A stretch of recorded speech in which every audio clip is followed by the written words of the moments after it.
Hello. Let me... Oh. Hey, there I am. Hello everyone, my name is Decker Link, the trained unprofessional. Welcome again to Echo. I know there's been a lot of this going on right now. For those watching on the stream, it's the second week in a row that I've been streaming the same game, which can be repetitive. But for those watching on YouTube, this is a definitely, I hope not agonizing repetition, because ever since I got to like the meat of Echo, that's the only game I've wanted to play. I'm not saying I'm not interested in any of the other ones, and certainly when the repeat update came out, I was like, oh my god, give me now. But when it comes to what has my attention right now, this is the book I want to read. So it's not, none of the other series are over. I'm not canceling anything, and I'm not going to be Echo only 24/7 all the time, baby. But this certainly is the game that I want to play the most right now, and so it's the game I'm going to be playing yet again this week on the Twitch stream. So without further ado, let's get on with the goddamn game. So here we go again. Last time we were on Leo's route. Is that Bree? Do I see a Bree sneaking up behind me? I think I do. Hey Bree! Hey Bree! Hi, Bree. And she's gonna bring Spoofy, who I just took out. Family hug. Family hug. Yay! Yay! Oh, fuck. Good boy. Oh, God, no, not me.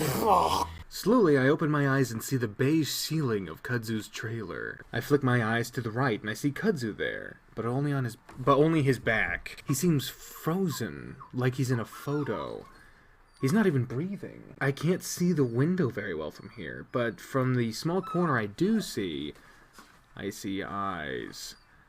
Oh, fuck me, man. When I wake up, Kudzu is next to me in the bed, his back to me, one of his ears folded under his head. Minzi Namikaze! Thank you for the follow, and hello, Stephanie. Fucking stuffing. Having been with Leo for a few years, I know that can be pretty painful when you wake up. So I reach out and try to slowly adjust Kudzu's ear from under his head, but he immediately wakes up. He makes a funny snorting sound before suddenly jerking up halfway off the bed, looking back at me. I smile sheepishly. Sorry, I was trying to fix your ear. Kudzu reaches up, poking at the ear. Oh, thanks. I notice on the bedside table that there's a small plate with what looks like a blueberry muffin on it. Kudzu notices and reaches down for it. You wanna eat? I ate a couple earlier myself. I didn't realize how hungry I was. I lower his... I'm trying to de-extremize Kudzu's voice. Cause, this isn't, I got some shit about this. From someone who, it wasn't even really shit. Someone was like, hey, I like your voice acting, but you did make Kudzu sound like he's like a 7-year-old Brooklyn guy. So I'm trying to bring that back down. What you trying to say? Hey, what are you trying to say, man? He lowers his ears. Still one left, though. My stomach has settled for the most part, so I take the plate from him. Thanks. It's still dark outside, from what I can see. Did we sleep through the whole day? I realize that I've completely lost track of time. What time is it? Kudzu reaches over to the bedside table, grabbing his phone. 2:30 in the morning. I rub my face. Did we sleep through the day or something? No, you were asleep for like 2 hours. Really? It felt like it had been days since what happened at Brian's trailer. Yeah, I found you around midnight. Kudzu turns nimbly on his rear on the bed. Why? Facing me with his legs crossed. People won't shut the fuck up, including you. E1 Hound 43, thank you for the follow, and hello again, Stephanie. How are you feeling? I'm okay. Kudzu gives me a long, hard look. Again, he has the expression of wanting to say something, but he's holding back. What is it? Kudzu lets out a breath. Listen, I'm not gonna ask what happened with Brian, but if you ever want to talk about it, talking about Brian's the last thing I want to do, and I can feel the threat of violent shivers coming up my spine just thinking about him. Kudzu reaches out one of his black hands to rub at my shoulder. Awkward and comforting as always. Yeah. Oh, there goes Cameron. I've been through some stuff myself. Kudzu catches himself. Not saying I know what you went through, but I know how it can feel having something really fucked up happen to you. I don't think I've ever seen Kudzu stumble over his words like this. I mean, I'm not trying to say that it's comparable if he, Kudzu trails off, seemingly stunned at his own lack of delicacy. For the first time since I left the trailer, I feel a little bit like laughing. I reach up to rub Kudzu's own arm, feeling like I need to comfort him now. No, it's fine, man. He didn't do anything like that. At least, not how you think he would. Kudzu watches me. I know he's not gonna ask, so I go on. He, has a thing for asphyxiation, I guess. Ah, jeez. Kudzu's eyes immediately go to my neck. I'm fine. It was just creepy. Creepy definitely doesn't begin to describe it, but I don't think now's the time to go into details. I look out the window again, and aside from a few orange dots of light from faraway lampposts, it's black. So, can you tell me what's going on now? Kudzu runs a hand through his head fur, sighing heavily, and looking out the window with me. Sure you don't want to wait till morning? I really don't think I'm gonna be able to fall asleep again, honestly. Kudzu continues to stare at the window, and that's when I really start to wonder what it was that I missed. So, yesterday, about noon, is when I saw some weird stuff going on. Kudzu looks at me. Your friend, TJ, he came jogging up the road. My mind flashes back to when I saw TJ running past the diner.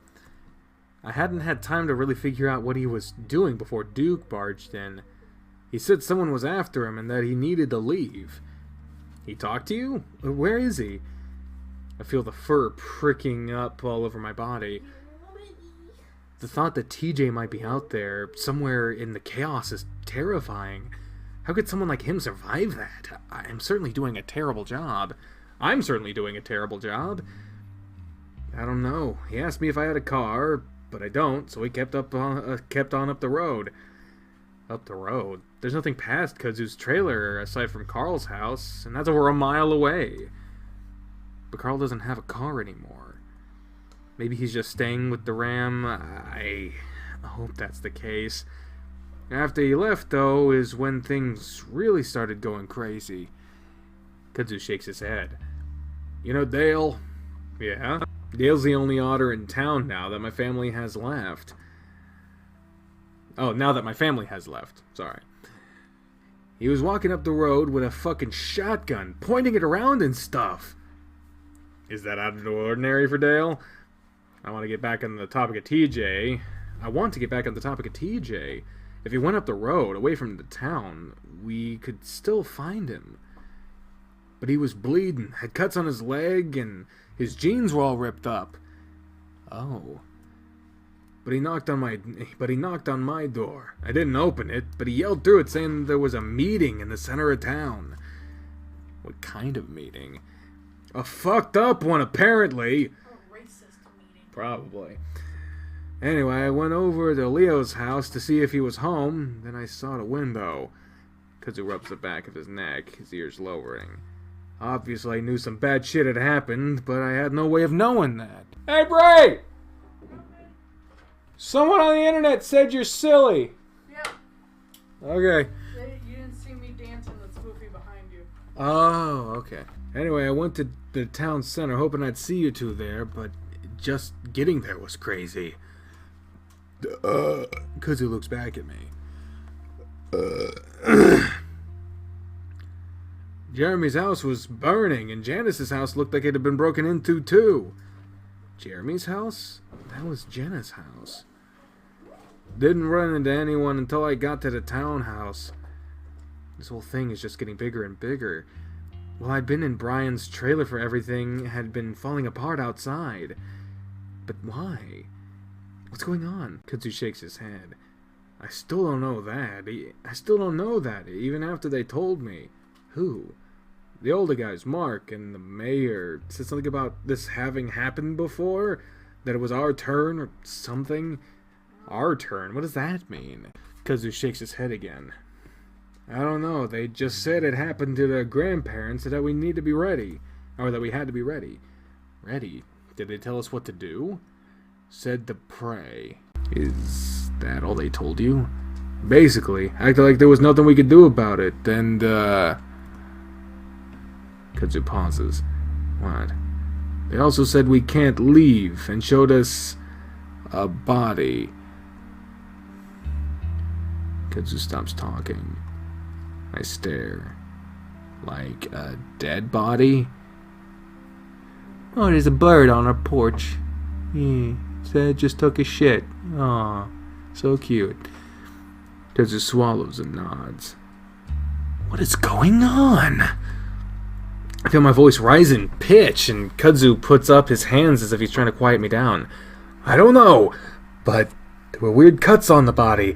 They said we can't leave town because something out there will stop us if we try to leave town. I stare at Kazu.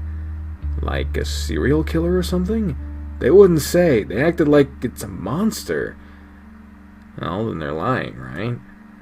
Kazu's quiet for a moment, then shakes his head. After everything I've seen, I just don't know.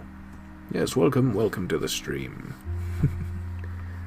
Oh, I think, trying to figure out what the hell we're gonna do. Well, we need to find Leo, at least. Kazu nods, like he's already thought about that. Then maybe get my car and at least try to leave. Kazu doesn't say anything to that. But if we can't leave, for whatever reason, then we at least have to try to find the rest of my friends. I look at Kazu. Well, I do. I don't know what you're going to be. Kazu gives me a wry smile.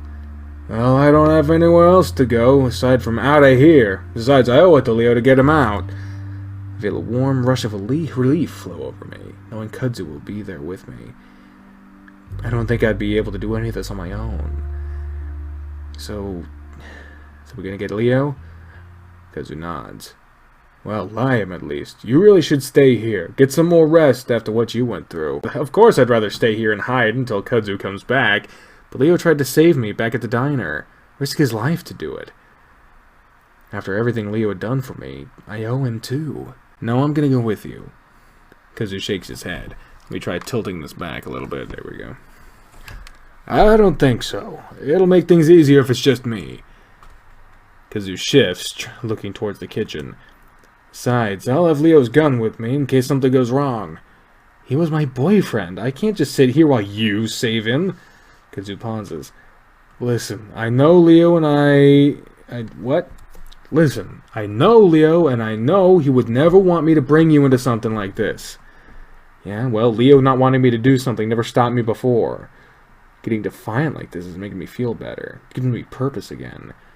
Because it looks like he's about to shake his head again, but I continue. Besides, it might help things. One of us could go in while the other distracts Duke or something.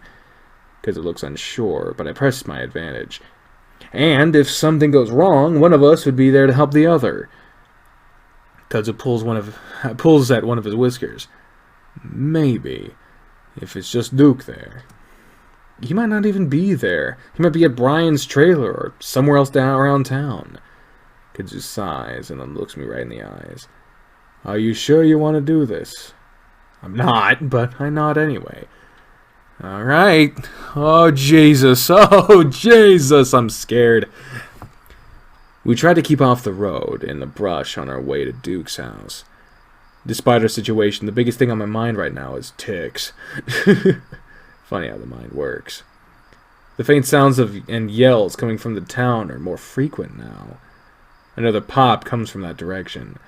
It reminds me of the gun Kazu has tucked into his waistband.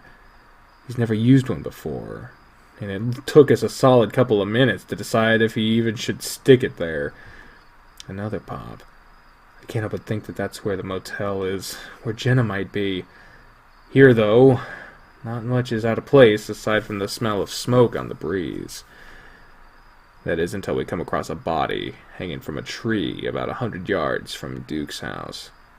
I'm the first to notice it, and When I do, I gasp and instinctively reach for Kudzu. He catches my hand and looks up as he holds on to me. It's high up, maybe 50 feet, but from the markings on the fur, I think it's a fox. Oh, Jesus. Kudzu whispers next to me as I look away, feeling my stomach turn again. What the hell? How'd he get up there? I look back and see that he's hanging by its wrist. I don't think he could have done that himself. Yeah. Both stare at him for a little while longer, long enough to notice the long vertical slashes down his back. Those are the same cuts I saw on the other guy. Kudzu whispers distractedly. But who put him up there? Kudzu's silent, and I keep staring up at the guy. The first dead guy that I've ever seen. I got a feeling if we keep sticking around this shit, we're gonna find out who fucking did it real soon. Suddenly, all of my motivation to get Leo starts to evaporate. Kudzu rests a hand on my shoulder, and I jump. Sorry! Kudzu pats me. You alright? I'll take you back, okay? It sounded like the best idea in the world right now. I hesitate. When I think of Leo, I imagine him in the same situation I was with Brian. Duke didn't seem as fucked up, but I have no idea what he's capable of. That thought makes it feel as if my heart is dropping through the ground, so I grit my teeth and shake my head. Oh no. Okay. Kudzu looks at me closely, then nods. Okay, let's move back towards the road, though. I don't think anyone is around right now anyway. I want to move towards the road too, mainly because I'm actually starting to worry that moving further away from the town really is dangerous. Duke's house is dark as we approach it. As we get closer, though, I see flashes of light from a window well. We both crouch next to the house, behind a small cluster of sagebrush. Alright, so all I can really think to do is knock on the door and see if he's there. Oh, that's a great idea. I'm sure right now is the perfect time to act like a Jehovah's Witness. I swallow. You'd stay hiding, of course, but if he does come out, I don't know, I may try to put him down right there. Then I'd come out and help. Kudzu lets out a low chuckle. Yeah, but again, I'm not sure if that's what I'll do. We might be able to talk him out of this. Yeah. I don't have much faith in that plan. But if he isn't there, well, we'll probably go in and find Leo, alright? Okay. Yeah, Kudzu rescued Chase. My heart rate picks up as I realize how close we are to making this happen. I start to have second thoughts. Maybe we should have at least looked for the sheriff? Maybe we should have gone straight into the motel? Alright. I can tell Kudzu is nervous too as he wipes his hands on his tank top before standing up slowly. Just watch from here. If he comes out with his gun, though, I'm not gonna try anything. He hesitates. And if I get shot or something, don't help. Just run back to my house and start looking for your other friends, I guess. I'm really starting to feel unprepared for all this. Everything is moving way too fast. There isn't really any time, though. We have to save Leo as soon as possible. There's no telling what Duke might be doing with him. As Kudzu starts to move away, I get the urge to hug him. He's done so much for me already, saving me and now trying to save Leo. But by now he's already halfway across the yard to the house. I hold my breath and watch as Kudzu's dark form melds with the blackness of the house. It's like he's being swallowed up by it in a way. After a few moments, I hear him knock on the door. I listen, trying to breathe through my mouth instead of my whistling nose so I can better hear what's going on. Kudzu knocks again, much more loudly. Hey, Scud, I need some help! I look up and down, worried someone's going to hear this shouting. There's a slight rustling behind me, and I look back, eyes wide. I don't see anything at first, but then I feel like there's a shape behind another grove of sagebrush about 20 feet back. Something crouched, the moonlight defining its shape through the brush. I squint, completely stopping my breathing. It looks like it has a tail, a really thick one, like an otter. Was it Dale? I can't even tell if it's really a person, though. Jace! Oh, Jesus, why would you... Why? Why? Kudzu whispers, shouts, and I jump before stumbling to my feet. The shape behind me doesn't move at all, and I try to reassure myself that it's probably a rock. I jog over to Kudzu. Why would you not have code names or some shit? Chase is being pursued. Why would you use his real name? Oh, God. I jog over to Kudzu as he tries the door, trying to not think too much about what I just saw. Locked. He looks around for a while, then starts moving down the side of the house. Look for a window. Well, there's one right behind you. No, I'm kidding. Are you gonna break one? Maybe. She'll only take us a few minutes to sweep the house, and then we can get the hell out. I quickly spot a window at the back of the house. Kudzu looks on in and bites his lip. I just worry that Duke might still be in there with a gun or something. He bends over, picking up a sizable rock. I'm not saying that word, not even right now, motherfucker. Not much choice. If I say run, run. Got it? I nod, and Kudzu lifts the rock above his head before smashing it through the window. Wow. The sound is probably the loudest fucking thing I've ever heard in my life. I cover my own ears, like that's gonna lessen the sound. Kudzu jumps to the side, away from the window, reaching back to hold on to me. The front of Kudzu's body frizzes up, and I can see his ears perked up as far as they can go.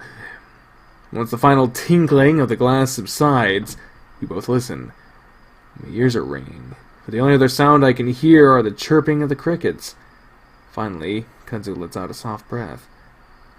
Alright, let's go. I help him push out a few more shards of glass. Once that's done, the raccoon hoists himself inside, very carefully maneuvering around the sharp, broken edges.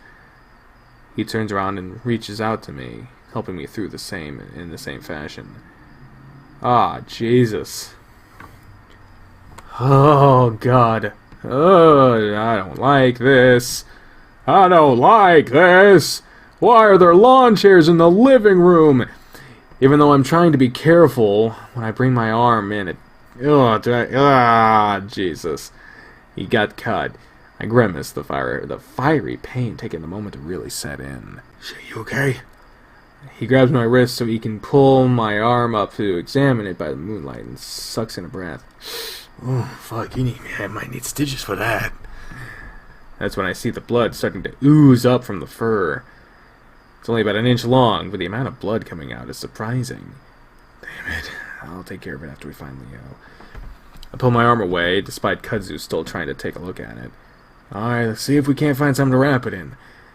Kudzu starts fumbling along the wall and finds a light switch. Why? I'm surprised to see a fairly quaint and tiny home.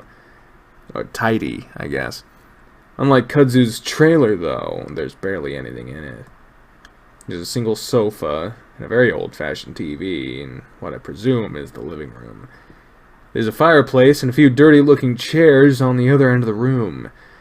In front of us is a long hallway and with a few doors on both sides. I check every room and door. It's not a very big house. Ay, caramba.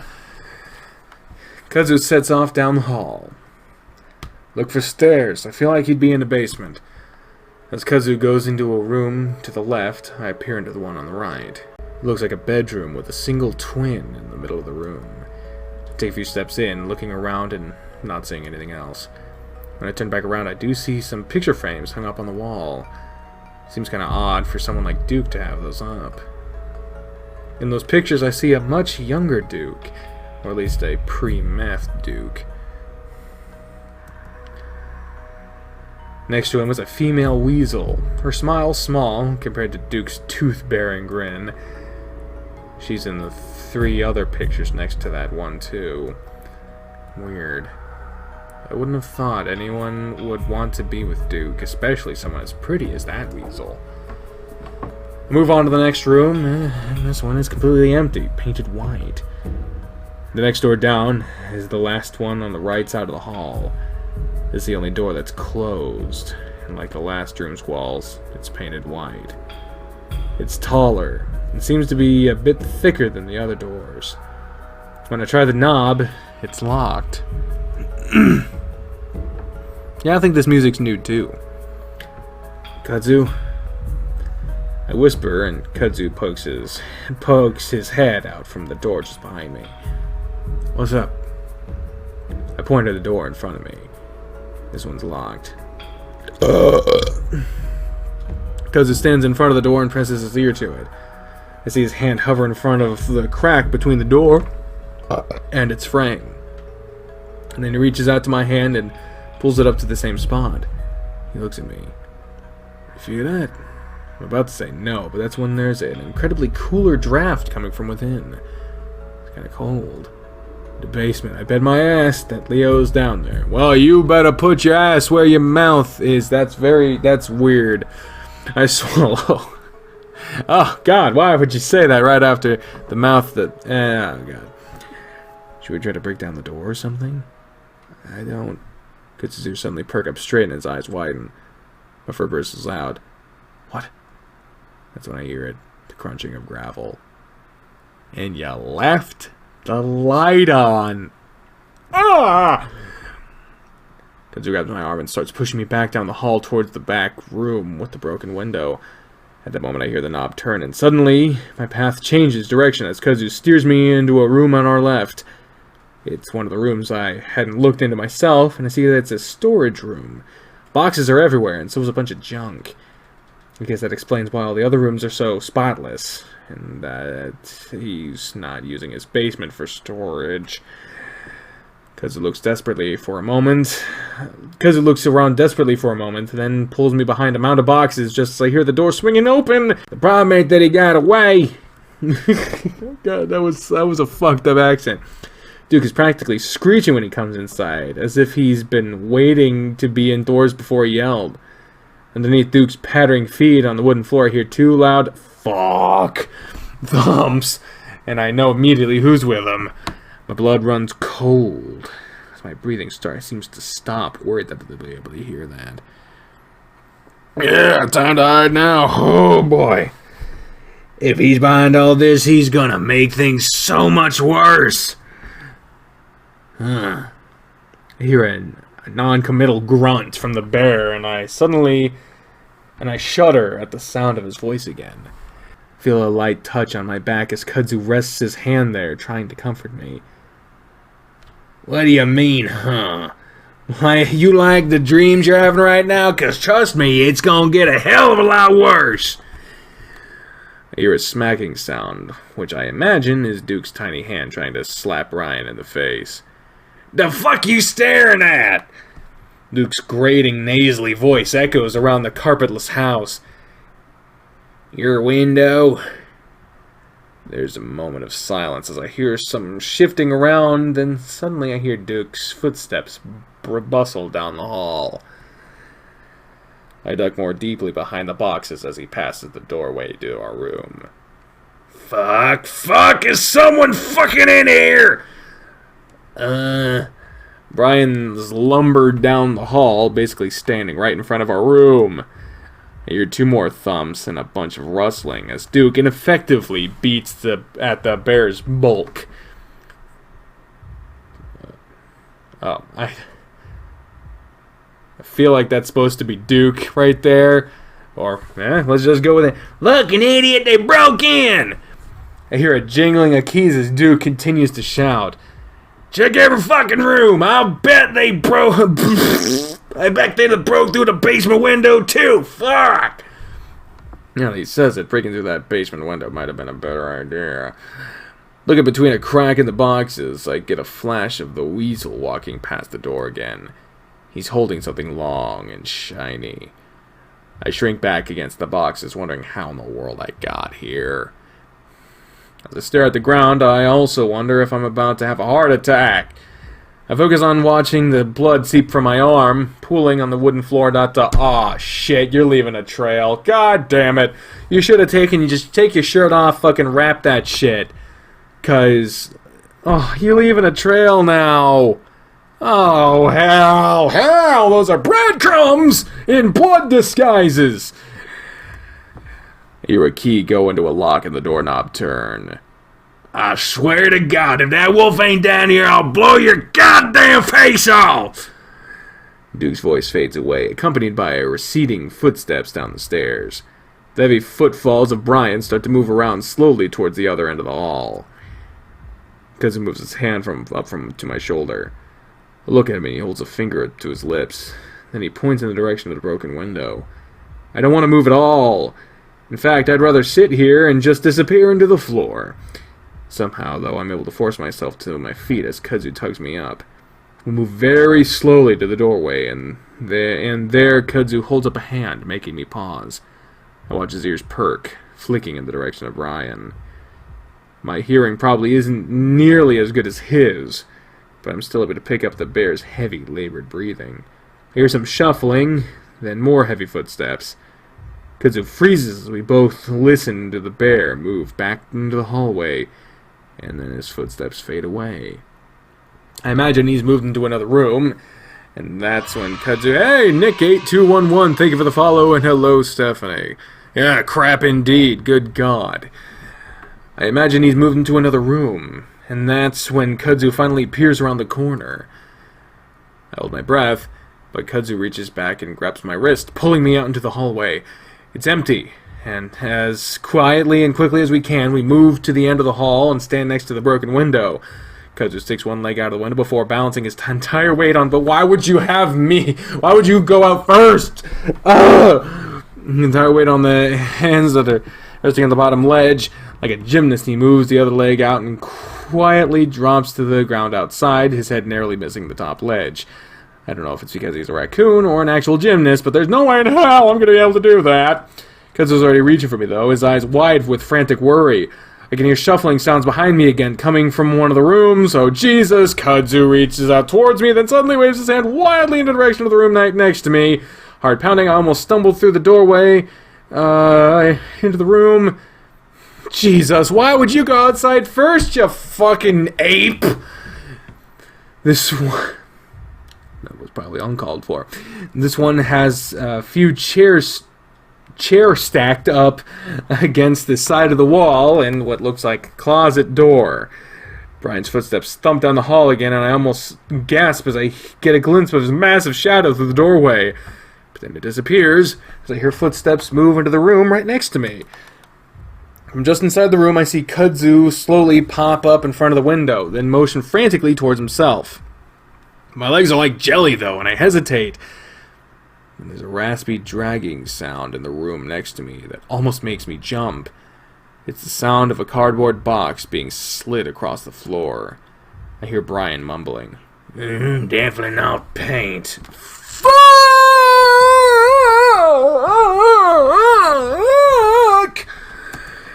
I force my numb feet to stumble out into the hallway towards the window. Kudzu reaches for me, his eyes desperate, and then I hear shuffling behind me again. Oh, yeah.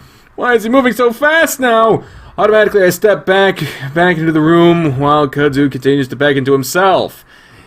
Brian's slumbering footsteps move down the hallway slowly in my direction. Yep. Oh, no. Kudzu was ducked back down out of sight. I'm alone and trapped. I remember the closet at the last minute and lunge towards it, not having enough time to worry about the sound I make. Somehow, the closet door glides open with hardly a sound, as if the hinge had just recently been greased. Ah! Yeah, right? Fucking Dukes of Hazzard that shit. Fucking yeah! I step inside, then swing the door shut, trying not to let it snap closed. Oh, the darkness has taken me! At that exact moment, Brian's lumbering gait enters the room. I shrink back against the wall, holding my hands to my mouth, trying not to breathe. My heartbeat is so loud, it's the only thing I can hear as it pounds in my ears. I hear coughing and grunting coming from behind the door. Then it goes quiet. I wait, unsure of whether the bear has left or not. He's not left! He's not left! Oh, hello, Inugami the Hound. I'm sorry I missed you. I'm a little panicky! Yeah. Slowly, I walk up to the door, pressing the side of my head gently against it. I listen, trying to see if I can hear anything. I swallow, then reach up the rest of my hand on the doorknob. I think about making a run for it, maybe trying to dive through the window. I might get hurt, but if I'm able to get away, means some shit is about to happen. I wait for it feels like 2 or maybe 3 minutes. It's complete silence on the other side. I wait even longer to the point where I'm sure there's no way someone like Brian could keep that quiet that long. So slowly as I can, I push the door open. He's gonna be right there. And it immediately comes in contact with something on the other side before it's even a foot open. It's soft, whatever it is, and the door almost bounces back from it. I wait for a moment then, as I'm starting to realize what just happened. A massive man paw reaches out to the edge of the door!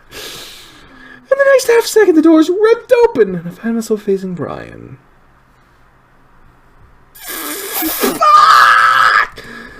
A weird numbing feeling spreads down from my crotch into my legs, and I sag in front of the bear. My mind refuses to think, to even process what my eyes are seeing. What it does process is pure terror. Brian seems to have trouble understanding what he's seeing as well. He stares at me for a few seconds, his eyes practically crossing as he focuses on me. Then he grins. Hey, you. I can't respond. Instead, I press back into the closet, flattening myself against the wall as he reaches out to me. Still, there isn't much I can do. As he grabs the front of my shirt and he yanks me out of the closet. He starts to pull me towards the doorway as I stumble into the hall. I'm finally able to start trying to move again. Seeing the window, I lunge towards it, but Brian's grip is too strong. You hear a few popping sounds as so my threads in my shirt give out, and Brian yanks at me back violently. Oh, fucking hell, I hate that shit. Everything goes black as something massive knocks up against the side of my face, and the next thing I know, I'm thrown down the hall, flat on my back.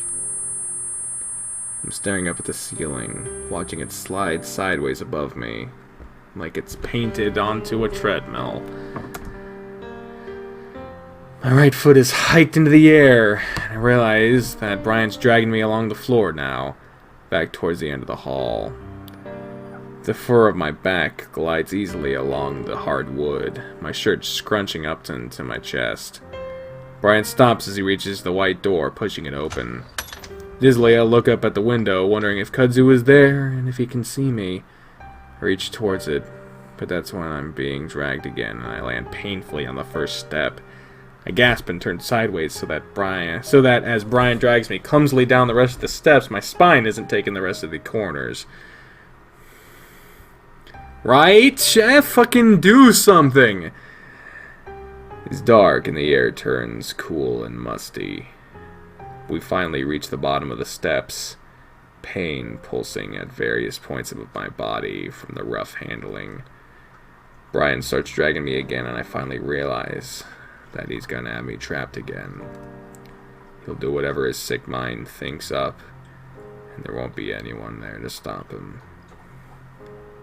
No. I moan and try to grab something, anything, to stop me from being pulled deeper into the basement. My hand manages to latch onto a wooden beam next to the stairs. Brian grunts as my body is snapped into a full extension and we're brought to a halt. Come on, let's go. Keep clinging to the beam, imagining that at any moment Kudzu was going to come running down the stairs, gun in hand. That comes to an end as Brian kicks me in the chest, and I let go with a wheeze. You know, you're the one making this hard on yourself. He starts dragging me again as I curl up and cradle my chest, vaguely hoping that he'd given me a heart attack and I'd be free from all this.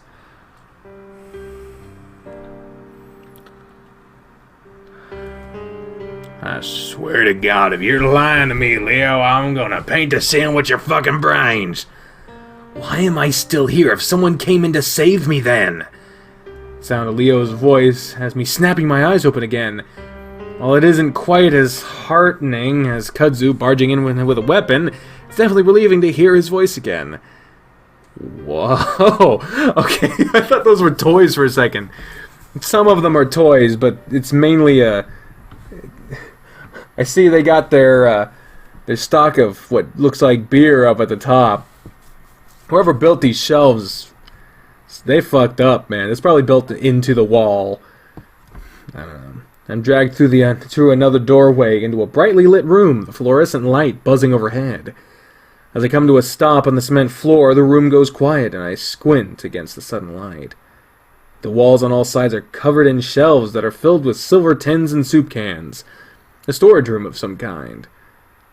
Duke is standing in the middle of the room next to a metal chair staring at me. And that chair is Leo. His arms are down at his sides, and I can see that they're both handcuffed to the sides of the chair. His feet are similarly strapped to the chair's legs. His face is one of shock as he also stares at me, open-mouthed. I stare back, even feeling weirdly self-conscious as everyone watches me. Duke breaks the silence. I knew it! Duke is snarling, but it's not at me. Instead, he's looking at Brian, his lips drawn back as he growls. This is what the fuck happens. Brian scratches his head. What happens? Duke kicks at the air with a foot, like you kick with most things, though, before stamping down on the hard cement that makes up the floor of the room. This! Leo wasn't supposed to know we got away! What? What?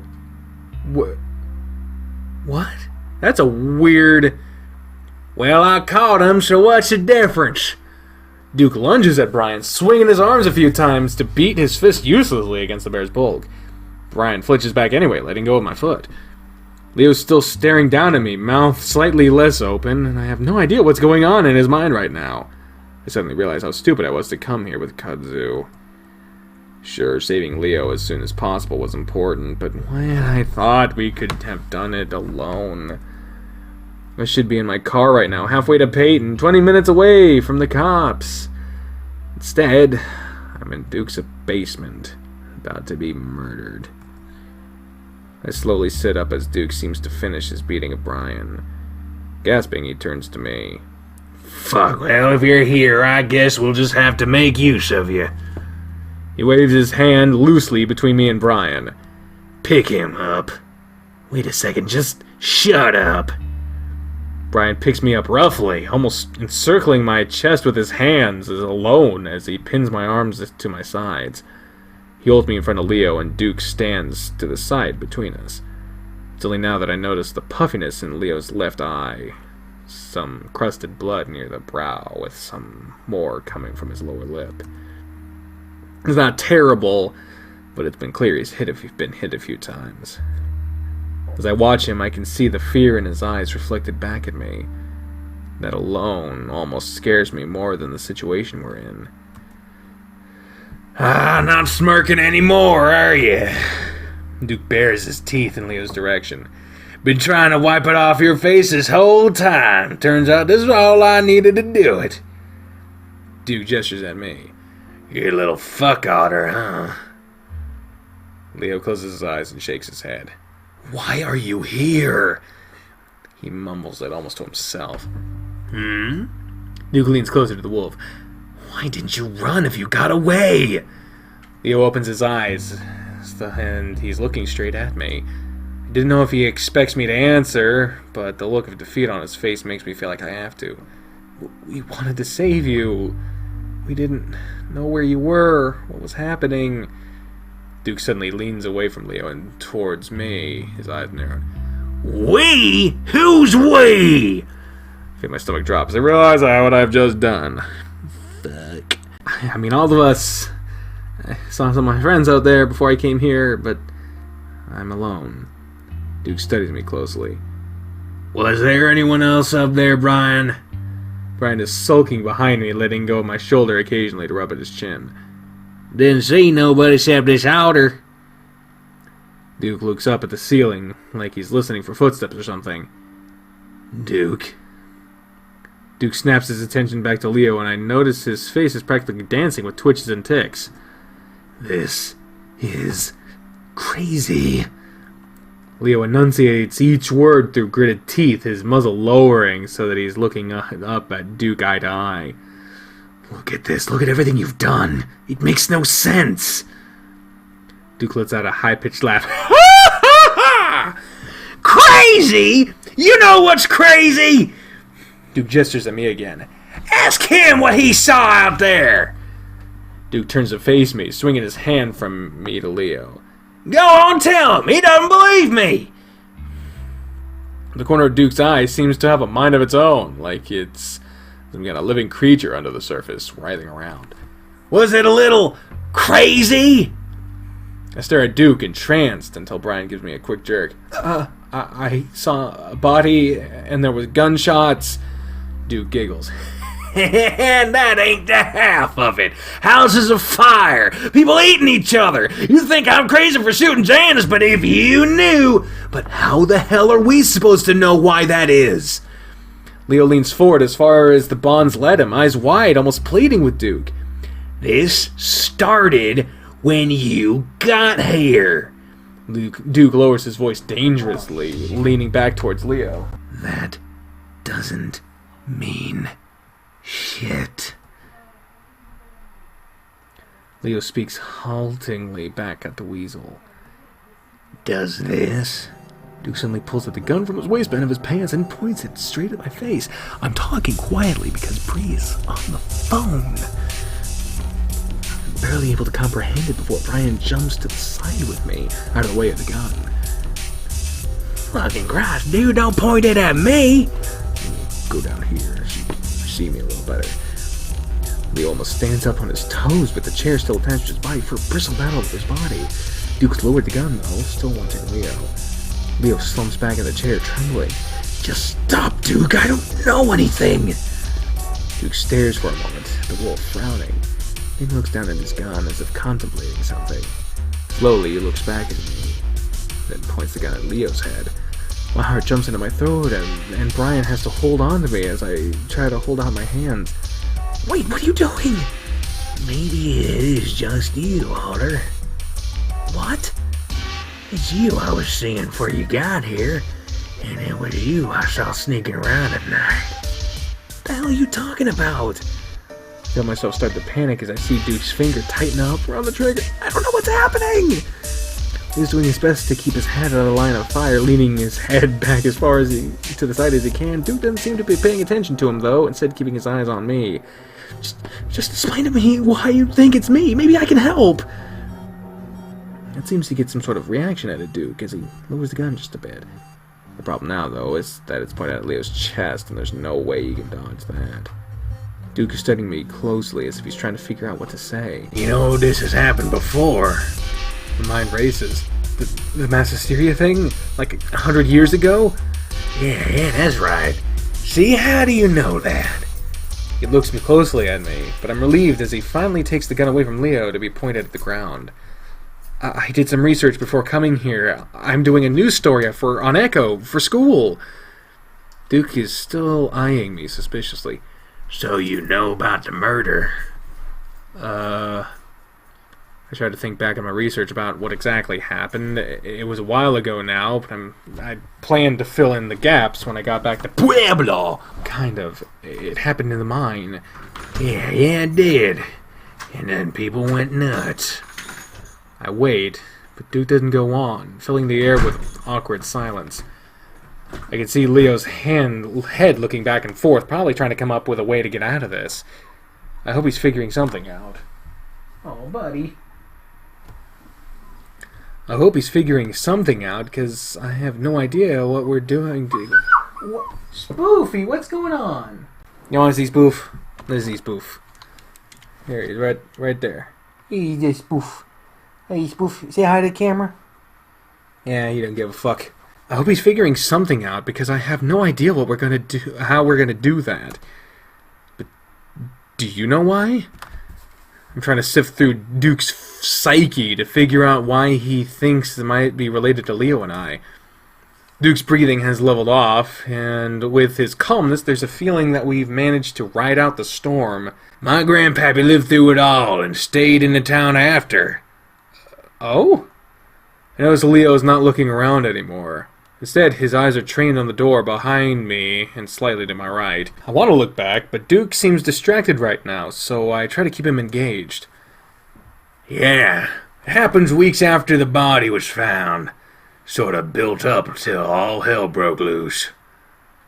Leo nods his head slightly, eyes still on the door, and my heart leaps into my chest as I realize what might be happening. Do you know why that was? Duke shakes his head. There's something bad in this town. The earth's bad, the air's bad, everything's tainted. So, you think something's in the air, or water or something? I lean a bit to the left to try to keep Duke's eyes on me, away from Leo or the door. I don't know about that, but my grandpappy thought that because they didn't catch the murderer, it planted some seeds in the bad dirt. Duke looks at the ceiling. And grew something terrible. Wasn't until they killed the guy that did it started what?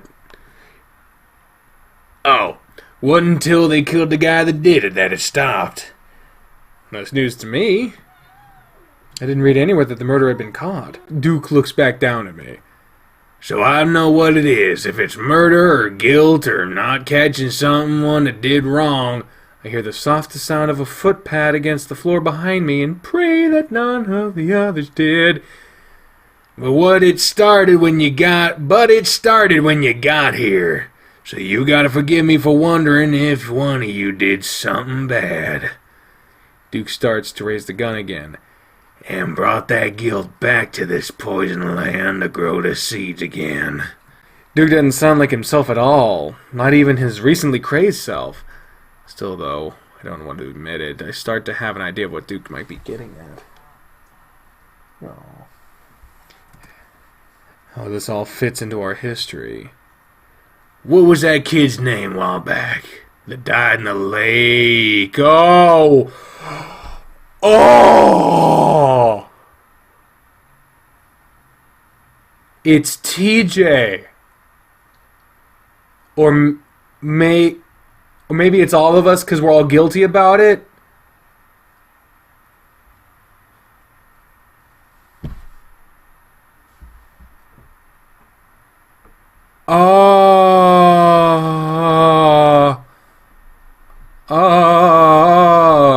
What?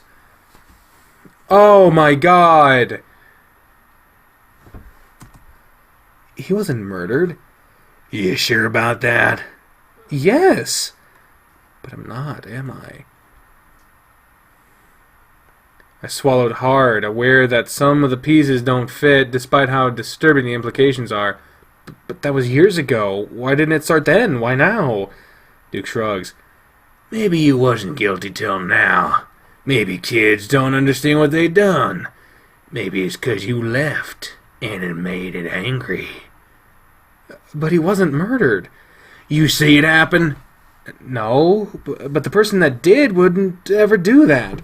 So am I talking to the wrong guy right now? Who was it? I look over at Leo again, swallowing hard. Who was it? Duke starts to raise the gun again, and whatever happened over the course of the next minute is too fast for me to comprehend until it's over. Leo exploded out from his sitting position, face twisted with rage as he bares his teeth in a full-on wolf snarl. Though his feet are handcuffed to the legs of the chair, he's still able to lunge off the ground with his feet. He launches himself at Duke, slamming into the weasel with a painful crunch of flesh on flesh and metal on concrete. I gasp and watch as Leo starts ripping into Duke with his teeth. Duke screams and flails his arms around, apparently forgetting his weapon as it flies from his fingers. The gun slides across the ground to tap gently against the wall just 5 feet from me. Brian keeps a tight grip on me, though, but that's when I hear a clicking sound behind me. Brian does too, and he turns sideways, allowing me to see the source as well. Ha! That motherfucker's here, man! You see that, Spoofy? Kudzu's here to save the day. And there stands Kudzu, both hands on Leo's handgun as he points it up at Brian's head. It clicks uselessly. Damn it! Though, as Kudzu's face is a mixed mask of horror, desperation, and confusion. Safety! Leo is still struggling on the ground with a screaming Duke, lifting his mouth from the weasel's arm to shout at Kudzu. Kudzu's eye snapped at the gun in his hand, but Brian's already fucking moving! Damn it! He kicks at Kudzu's hands and it connects violently, sending the gun flying into the air to clap against the ceiling. Brian lets go of me at that point, reaching out to catch the gun. Okay. So... I'm gonna take... Okay, so... Someone... Okay, so... Hound... I don't know how to say your name, but... He won Hounda 43. I don't know. You were saying... disagree with something. I think it was related to the Chase's weak thing. You're saying grab the gun, but you could be going for Duke's gun. Kudzu, I don't know. So we got one vote possibly for going for Duke's gun. Let us. Oh, Hellbound 43. Thank you. I'm sorry. I apologize. Okay, so Danish is telling me that Chase is weak. Oh, yeah, hard save. Thank you. Let us save. Let us save into the window of glory. Let us save into the time of our lives. Ain't nobody saying to help Kudzu, so we're going for Duke's gun. Because no one's fighting over Duke's gun, I realize that might be the best chance. And hopefully the safety's off. I lunge into the opposite direction. Clumsily, I scoop up the weasel's gun, turning it over in my hands until I'm holding it the right way. Brian, my gun! Leo's still tearing away at the weasels, as Duke holds them up in defense. I turn around, crouched back against the wall as I see Brian standing over a downed Kudzu. I can only pray that he hasn't killed him. I point the gun at Brian just as he turns around to face me. Seeing that he's about to get shot, the bear lunges at me. His massive paws up, stretching out towards me. Luckily for me, Duke never had the safety on and the gun is loaded. I shoot him right in the face. Ooh! The sound is so loud in the tiny room that my hearing goes out for a moment, something that the Walking Dead show clearly keeps forgetting. Brian crumples to the floor, and the room goes quiet. But only for a moment. An earthly howling sound comes from the bear as he slowly props himself up on his hands. Headshot! Now, here's the problem. The bear does not seem to be going down. For a moment I wonder if the evil powers of Echo have brought him back to life somehow. But no, there's a bloody hole just above his blunt nose and I can see the white of bone peeking through the red. Somehow the bullet hadn't even pierced his skull. Shakily, I raise the gun again, but Brian rolls away to the door, and with a speed that shouldn't be possible for a bear his size, he gone. I stare for a moment, wondering if I should run after him, but a snarl next to me as the pointed gun... snarl next to me as me pointing the gun at Duke instead. Leo's still tearing into the arms as Duke hollers at the top of his lungs, trying to cover his face. Leo, stop! I've got a gun on him! Leo looks at me with wild eyes, pausing for a moment before slowly letting go of the mustelid's arms. Bloody drool hanging from his chin. Jesus.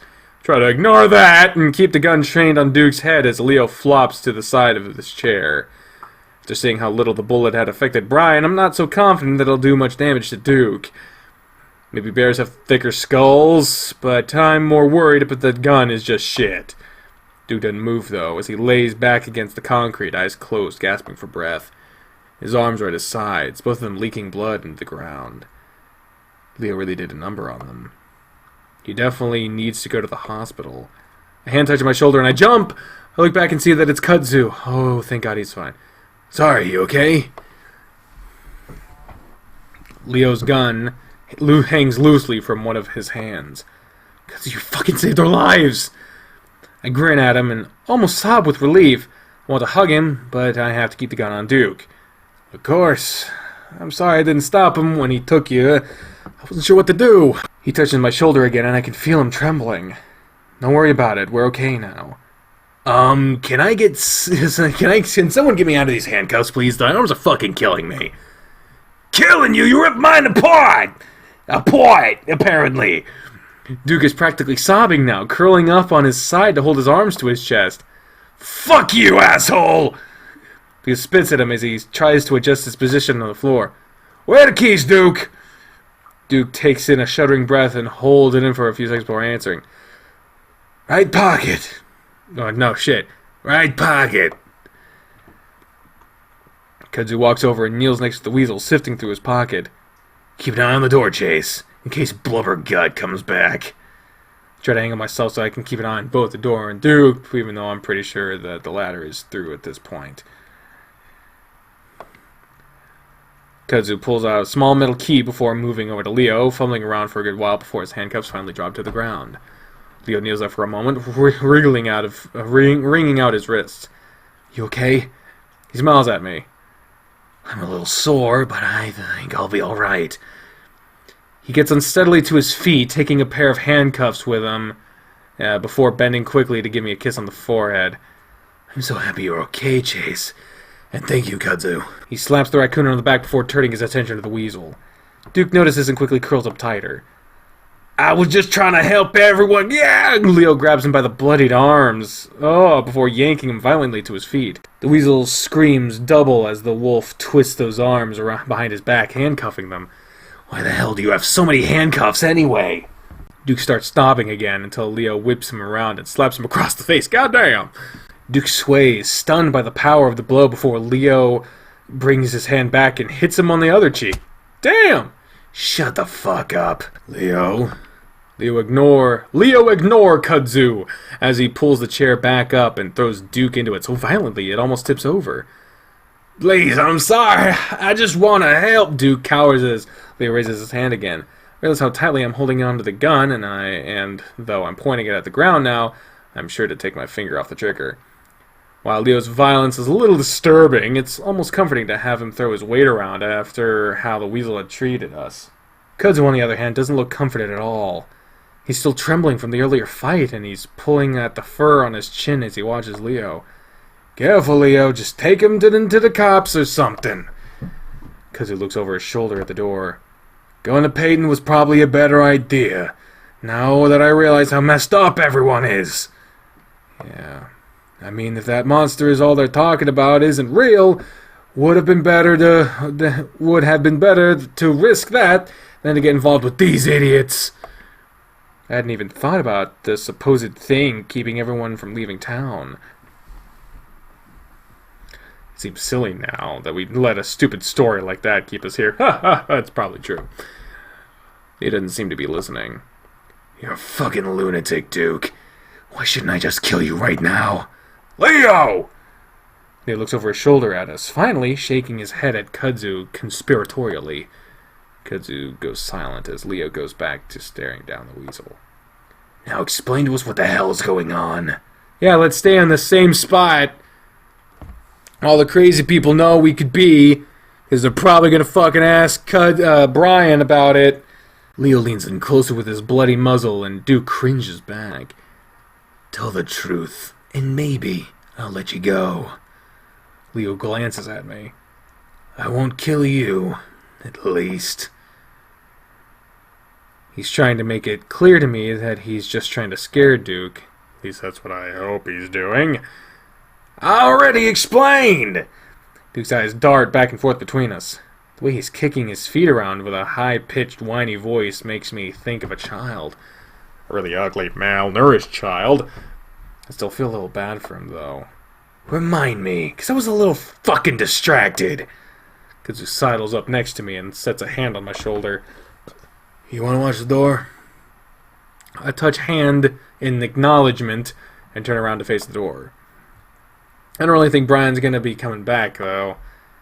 I told you, something bad happened and we need to figure out what. Yeah, but how did kidnapping us help anything?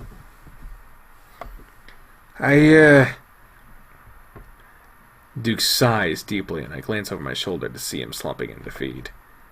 Last time this happened might have been caused by a murder. Not the murder, but that the guy got away with the murder. There's a moment of silence. Okay. Leo's tone demands that Duke goes like, okay. Good night, Frosty Talons. Good night. Farewell. Until next time, my friend. So the guilt from the guy, or the worry in the town, or the spirits, I don't know, maybe all of that. But it came together to make everything go crazy. Okay, sure, but how does this have anything to do with us? I saw the otter sneaking around town before you says they got here. Look back again and see Duke looking at me. Says Leo. Seemed kind of fishy to me, so I thought he might have something to do with it all. It's my only lead. He doesn't respond at this time. Look back again and see that he's still looking at me. What is it? You told me yourself, Leo, that you saw him sneaking around too. It was someone else. How the hell you know that? What are you guys talking about? Kazu, can you watch the door? I finally turn around. Leo leans one hand on the back of Duke's chair as he sighs. If you remember, Chase, I told you about how I thought I saw someone out my window that looked like you. Leo turns his glare back onto Duke. Got drunk with this asshole and accidentally told him about it too. But we both saw it, isn't that a little strange? Some otter came into town that looked like Chase. The hell else was it? Leo glances back at me, and I feel like there's some doubt in his eyes. I mean, you weren't here, right? Of course I wasn't. I know, just making sure. Leo turns back to Duke. Why would that mean anything anyway? Duke looks around, visibly clenching his toes. I've heard stuff about doubles, like doppelgangers or something. Doppelgangers? Sure, like people... What the fuck, man? Sure, but people talked about that shit happening back then, seeing themselves and stuff. Okay, so if we believe that shit, why would it mean he has anything to do with anything? Well, my grandpapa said the guy that did it was in 2 or 3 places at once sometimes. There's a moment of silence as we all absorb that bit of information. I want to make sure I read that right. Yeah, I did. Sounds like a load of shit to me, Duke. Duke jumps up in his seat. I'm just telling you what I know. So what's your solution to all this then? I don't know. It stopped when they got the guy. Duke cowers in the chair, then glances at me. Leo follows his gaze and his eyes turn steely. Duke seems to notice Leo's sudden change in demeanor, but before he can do anything, he gets a massive slap from the wolf. Damn. Leo, stop it! Duke immediately starts sobbing again and curls in on himself. Me? This fucker wants to get at Chase! It did seem that way. Did Duke think the only way to stop all the problems in the town was to kill me? Duke? Kazu tries a different approach, his voice much gentler than Leo's. The problem with your theory is that Chase hasn't killed anyone, right, Chase? Of course not! Of course not. Oh, shit. So maybe we need to rethink things a little, huh? Or maybe he can do that in a fucking jail cell. We're going back to my house to get my truck, then we're gonna get the hell out of here. If we can. I'm not so sure about that thing the mayor was talking about.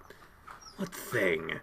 A monster or something. The mayor told us is killing people who are trying to leave. Leo stares. Has the town really gone that fucking insane? Kazu shrugs. There were bodies. Jesus. Leo looks around. Yeah. Well, it still sounds like bullshit. But if there is anything, we'll be fine if we leave in a car. The motel is closer. We can use my car instead. Sure. Duke is still staring at me with a hard look. I get the feeling that despite all the things we just told him, he's not buying it. Leo hauls the Zazzle off the chair, getting a little squeak of pain from Duke as he's forced to break eye contact with me. Why don't we fucking ask him, well, if they got the murderer, who was it? Maybe that would give us some fucking insight. I don't know. What about the others? We're gonna try to find everyone we can before we leave, but the priority is to get ourselves to a police station. Leo pulls me to stand in front of him before gesturing at Kudzu. Cud, take the gun. Safety's off now. Kudzu visibly frowns as I hand it to him. Yeah, sorry about that. I want Chase between us. I don't trust these fuckers not to try anything, especially if Brian comes back. So with Kudzu leading the way, we make our way out of Brian's house and into the night. It's quieter this time around as we head out onto the deserted night street. Seems like the things have settled a little, at least. Kudzu's fur is still bristled out on the back of his neck. I'm starting to worry about him. He's been tense, even considering the situation we're in. Keep your eyes peeled anyway. Of course. I've also been sensing a strange sort of tension between the two of them. He could probably be put up to the situation currently at hand, though. I can see the motel a ways down the road, but ominously the lights are all out. Duke has gone quiet for the most part. Wonder if he's just given up or if he's planning something. Wonder if Spoof's planning something too. Of course, he just seems to be entranced in eating my shoe, so... Hopefully it's the former. I'm not really seeing anything out of the ordinary here. Trust me, things are fucked up. We pass the diner, the moonlight glinting softly off the metal edges. A dark, sick feeling sets in as I stare at the black windows. That's where it all started. Should we check to see if she's still in there? No, you should just stop taking diversions to get the fuck out. He was quiet behind me for a moment, then he clears his throat. I don't see why we need to do that. I don't know, to tell the cops about it or something? If the cops haven't been there, then I'm sure she's still in there. No use looking inside. Alright. Hey, it's gonna be okay, alright? Janice. He doesn't say anything